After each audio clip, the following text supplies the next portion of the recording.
Good morning everyone, welcome back to English class. आज हम chapter number 7 करेंगे, the necklace. This chapters tells a very beautiful message to us कि हमें उतने ही पैर पसारने चाहिए जितने की हमारी चादर होती है। जस्ट लाइक दैट एक बहुत ही अच्छा सा मैसेज ये चैप्टर देता है। तो let's start the chapter. I hope आपको हिंदी में ज़्यादा से अच्छा समझ में आ जाएगा, तो that's why I am making this video for you. So let's start it. Matilda is invited to a grand party and she has a beautiful dress but no jewelry. She borrows a necklace from a friend and what happens then?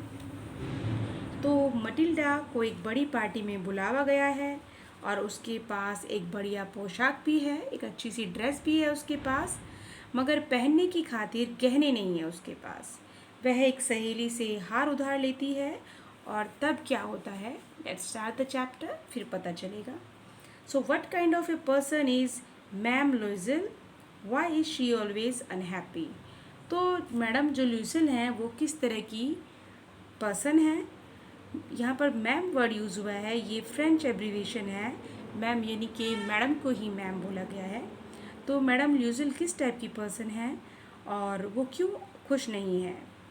और what kind of person is her husband? और उसके जो husband है वो किस तरह के इंसान हैं? She was one of those pretty young ladies born as if through an error of destiny into a family of clerks. She had no dowry, no hopes, no means of becoming known, loved, and married by a man either rich or distinguished, and she allowed herself to marry a petty clerk in the office of the Board of Education.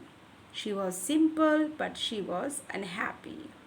She suffered incessantly, feeling herself born for all delicacies and luxuries. सो वह उन खूबसूरत जवान औरतों में से एक थी जो बदकिस्मती से या दुर्भाग्य से क्लर्कों के साधारण से परिवार में पैदा हो जाती है, और उसके पास ना दहेज था, ना उसके पास कोई उम्मीदें थीं, और ना ही वो मशहूर होने का, और ना ही ऐसे आदमी जो धनवान हो या पैसे वाला हो या विशेष हो उसके साथ प्रेम होने और फिर शादी होने का ज़रिया था। और उसने स्वयं को एक शिक्षा विभाग के एक साधारण से क्लर्क के साथ शादी करने की आज्ञा दे दी थी। मतलब उसने एक नॉर्मल से इंसान से शादी कर ली थी क्योंकि उसके पास कोई चॉइस नहीं थी। वह सीधी सादी थी, परंतु वह बहुत दुखी थी।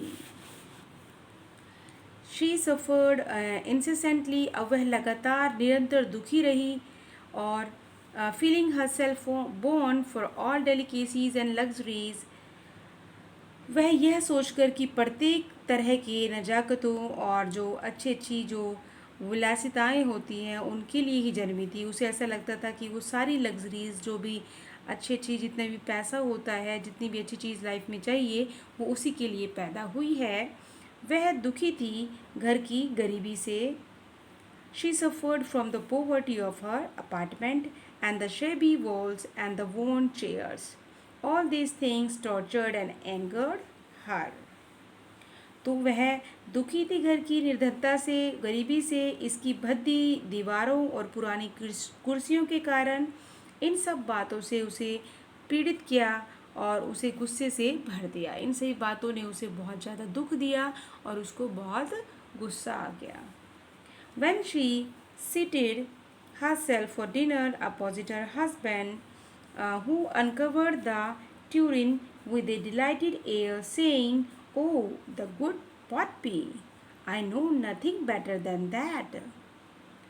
She would think of elegant dinners of shining silver. She thought of the exquisite food served on marvelous dishes. She had neither frocks nor jewels, nothing, and she loved only those things. तो जब वह रात के खाने के लिए अपने पति के सामने बैठी, जिसने एक बड़े से कटोरे से कपड़ा हटाते हुए खुश होकर कहा, ओह कितने बढ़िया खाना है, कितना बढ़िया, आप हिंदी में इसको बोल सकते हैं मालपुए हैं, मुझे इन्हें अच्छा और कुछ नहीं लगता। उसने कहा, उसके हस्बैंड ने, कि मुझे इनसे अच्छा और कुछ नहीं लगता, इससे बेटर कुछ हो ही नहीं सकता। वह जो है भव्य रात्रि भोज समारोह और चमकीली चांदी के शानदार बर्तनों में परोसे गए भोजन के बारे में विचार करती थी। उसके पास ना तो फ्रॉक थी और ना ही पहनने के लिए गहने थे, कुछ भी नहीं था। वह केवल उन्हीं वस्तुओं को पसंद करती थी। She had a rich friend, a schoolmate at the convent, who she did not like to visit. उसकी एक अमीर सहेली थी जो धार्मिक संस्था के स्कूल में उसकी सहपाठी थी, जिसके घर पर जाना वह पसंद नहीं करती थी। She suffered so much when she returned, क्योंकि जब वो वापस वहाँ से आती थी तो वह बहुत दुखी हो जाती थी। वह उसके घर के वापस आया करती थी जब भी, तो उसको बहुत दुख होता था। She wept for whole days from despair and disappointment. वह पूरे दिन उदास होकर और निराशा से क्या करती थी, बस रोती रहती थी। One evening, her husband returned elated, bearing in his hand a large envelope. Here, he said, here is something for you. एक शाम उसका पति बड़े उत्साह के साथ अपने हाथ में एक बड़ा सा लिफाफा लेकर लौटा। यहाँ उसने कहा, पति ने उससे कहा, यहाँ तुम्हारे लिए कुछ है।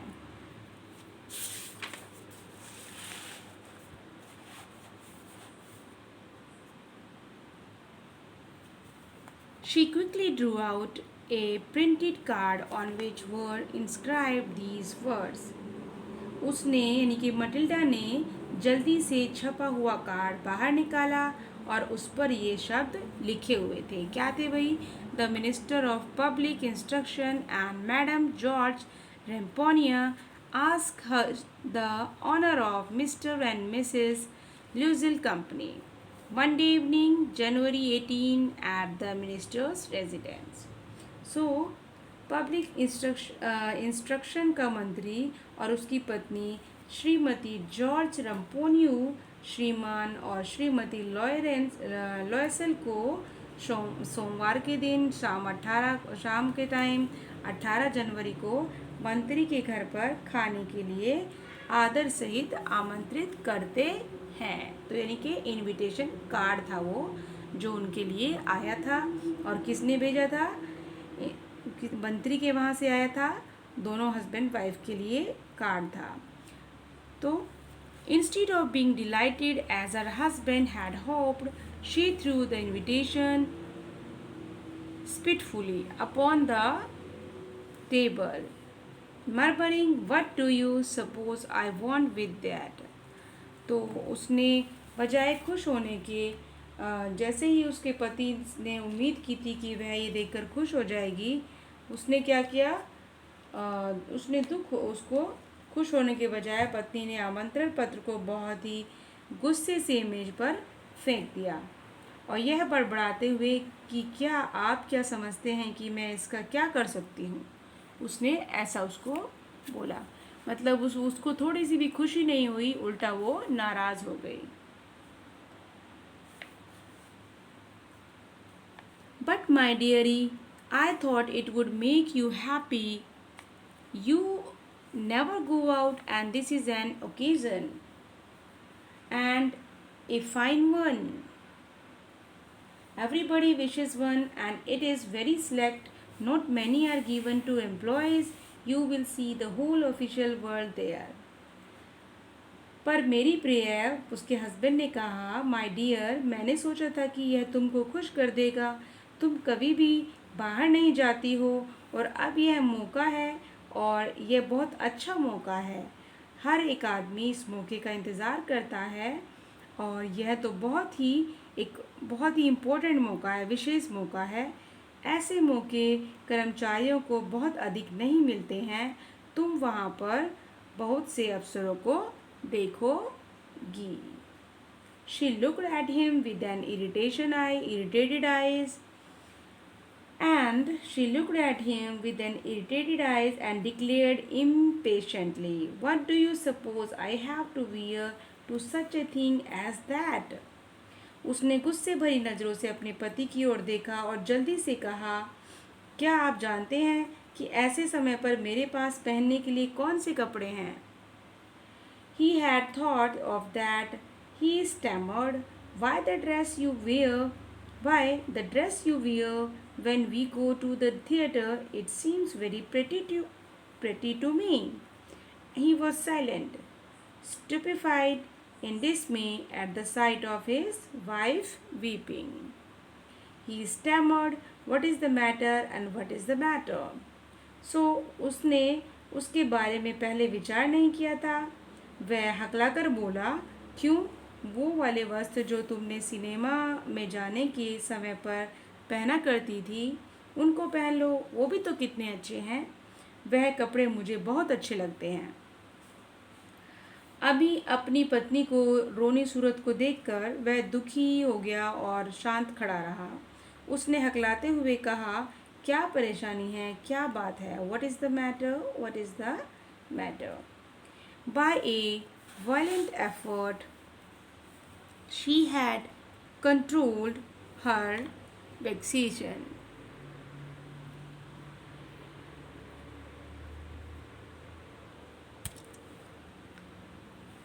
So, by a violent effort, she had controlled her vexation uh, and responded in a calm voice, wiping her moist cheeks.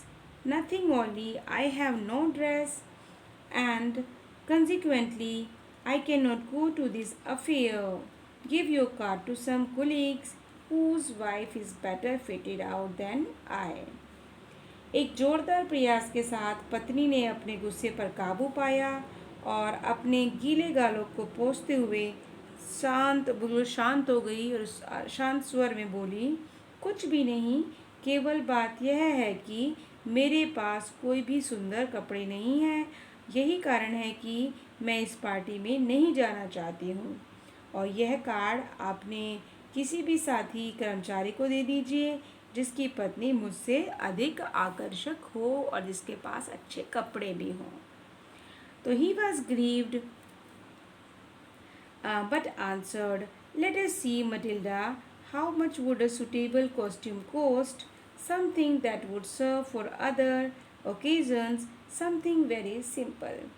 अब वह बहुत परेशान था, लेकिन उसने कहा, मटिल्डा, आओ हम देखें, एक बढ़िया पोशाक कितने में आएगी? कुछ ऐसी पोशाक, कुछ ऐसी ड्रेस जो दूसरे अवसरों पर भी काम आ सके, कुछ ऐसे वस्त्र जो साधारण हो। उसने ऐसा बोला। Then she reflected for some seconds, thinking of a sum that she could ask for without bringing with it an immediate refusal and a from frightened exclamation from the economical clerk.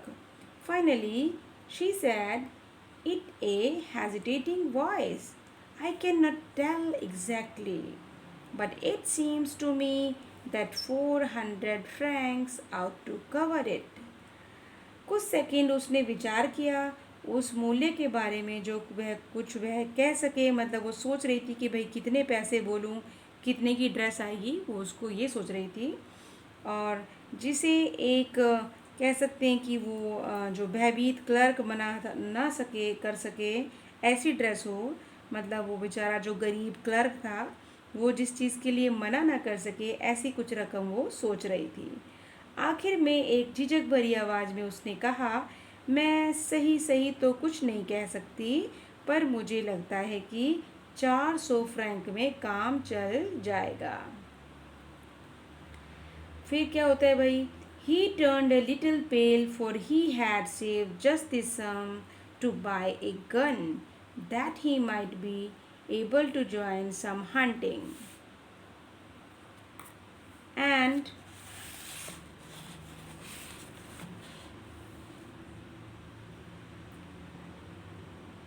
he turned a little pale, for he had saved just this sum to buy a gun that he might be able to join some hunting parties the next summer with some friends who went to school larks on Sunday. Nevertheless, he answered, very well, I will give you 400 francs, but try to have a pretty dress. अब वह कुछ पीला पड़ गया बेचारा, उसका जो पूरी जमा पूंजी थी वो ख़त्म होने वाली थी, तो वो ये सुनकर थोड़ा पीला पड़ गया और उसने वह धन एक बंदूक खरीदने के लिए बचाया हुआ था ताकि वह अपनी अगली जो गर्मी की छुट्टियां हों उनमें किसी शिकारी दल के साथ शिकार के लिए जा सके। कुछ मित्रों के साथ जो रविवार को बर्ड्स का शिकार करते थे, वहाँ पर पक्षियों का शिकार किया करते थे। फिर भी उसने उत्तर दिया, उसने आंसर दिया, ठीक है मैं तुम्हें 400 फ्रैंक दूंगा, लेकिन एक अच्छी कपड़े जो है, एक अच्छी पोशाक जो है खरीदने का प्रयास करना। So it is your part number 1 students. इसके बाद मैं आपको पार्ट नंबर 2 सेंड करूँगी। I hope you like it. So if you liked it, then please like and subscribe also. Have a nice day. That's it for today. Bye for now.